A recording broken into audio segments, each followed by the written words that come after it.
Hi everybody, Ann Libby here. People often ask me, what do I do to get ready for promotion to professor? So I wanted to put some thoughts together for you. So let's talk about promotion, specifically about working towards promotion to the rank of professor. Now some people call that full professor, but officially it's just professor. Now please check out the content in our Promotion 201 course on the Emergency Medicine Faculty Development webpage to access that information. That course is relevant to this step as we explain what goes into the various core promotion dossier documents, what to include in appendix materials, and how to plan letters of support and external referee letters. Now, there are a few special considerations for your planning. That's what I want to talk about here. Now, why would you go to professor? Promotion to professor represents working towards a significantly higher academic standard, and it is more work. So for most people, more work and higher achievements are generally achieved with a multi-year plan. So I would consider starting a strategic plan towards promotion to professor as soon as you reach associate professor. Now, unlike promotion to associate professor, promotion to professor is generally not required, so it's not an up or out job requirement. However, if you or your chief or chair think it's important to work to the highest standard, or if you want to be considered for leadership roles that require the rank of professor, or if you want to set an example for future academics who want to see people like you as professors too, then promotion to professor is a worthy professional goal. Let's compare the guidance on promotion to the step of associate professor to full professor. For promotion to associate professor, the University of Colorado School of Medicine requires demonstrated excellence in one of our three main mission areas: clinical care, education, and research. Scholarship includes, but is not limited to, research. If you're appointed in the regular series, you must demonstrate excellence in 2 areas plus scholarship, so 3 areas altogether for promotion to professor. If you're appointed in the clinical series, then you must show excellence in clinical care and education, but scholarship is optional. Now, remember, when I'm talking about demonstrating excellence, I mean meeting the standards in the promotion rubric called the matrix. So, when should you go up for promotion to professor? There are a couple of considerations. The academic achievements you can count towards promotion is only since promotion to associate professor, so only starting in that year in rank. So for example, if you were appointed to the faculty as an assistant professor in 2013, and then you were promoted to associate professor in 2021, then your achievements since 2021 till now are counted for this step. Now, you can always hearken back to a long-standing interest and commitment to an area your whole career, but official counting for publications, for example, evidence of meeting a national reputation, start the year you become an associate professor. Now, another consideration is that you need to show continued growth in your areas of excellence. So, if you need to show growth, you might imagine drawing a line to connect achievements. For people to draw a line, you generally think of 3 data points. So for that reason, you would need no fewer than 3 full years in rank to be assessed for promotion to professor.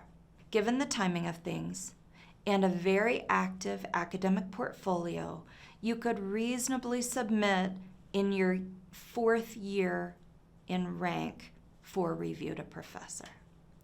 Review takes several levels across the department and school, taking several months, resulting in an official promotion to professor in year 5 in rank.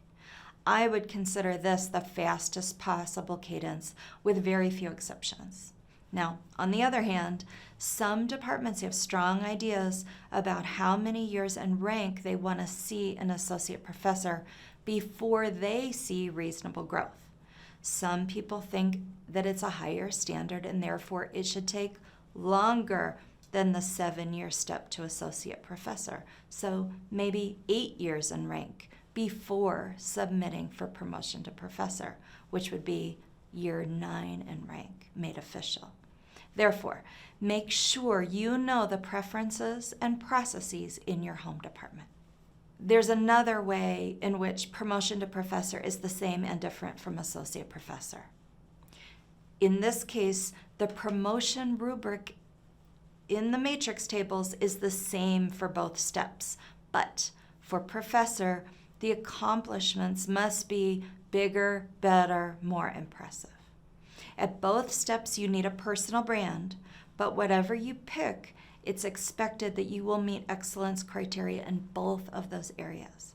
Again, for associate, you only needed one area of excellence. So in this case, if you're a clinician scientist, reviewers would expect to see excellence in clinical and excellence in research.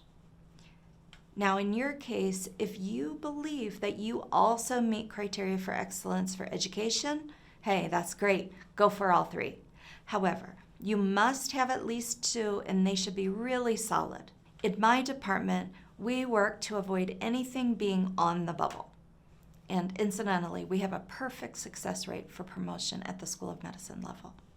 I'm proud of my colleagues from all backgrounds and in all sub-specialty niche areas for doing excellent work and documenting that they meet or exceed promotion standards. Now, if you're in the regular series, you must also have excellence in scholarship. If you're a researcher, what often carries the day is scholarship of discovery.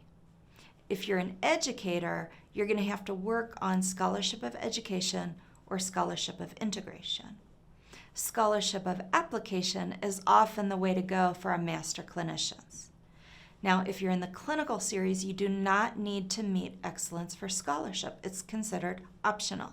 However, I have to tell you, scholarship is often the strongest way to demonstrate clinical excellence. So remember, you need to show clinical leadership, not just positional leadership, but rather thought leadership. You need proof that your content expert peers regard you as an expert. So peer review is a major way to do that, such as peer review publications or grants. It's not the only way to do this, and it's not required. However, it is a guaranteed way to meet that standard. For everybody who wants to promote to professor, no matter who you are, you must demonstrate evidence of a national reputation in all your areas of excellence. So you need a plan for how to do that. It's not an explicit item in the matrix table, but it is a key piece of the required standard for promotion to professor. If you have a new area, then all your newer achievements count. But if you've been doing work on, say, pulmonary hypertension for a dozen years, and you're still doing work on pulmonary hypertension, then you need to demonstrate that you have grown, that the work has grown, the impact has grown, and what's the reach, or what's that story around your growth. Finally, are you professionally and personally ready for promotion to professor? It is a pivot point of professional development, shifting the focus from you to others. It's common for department leaders to think you don't need help anymore. You don't need mentorship. You have it figured it all out. And leaders won't really want to talk to you anymore about your work, your ideas, or your goals. Instead, they'll want to talk about how they have higher expectations for you to mentor others. Now, I absolutely agree that everybody needs mentors, deans, chairs, and professors. But your academic home will expect you to do more for others as a very senior faculty member who has achieved the highest level of academic accomplishments.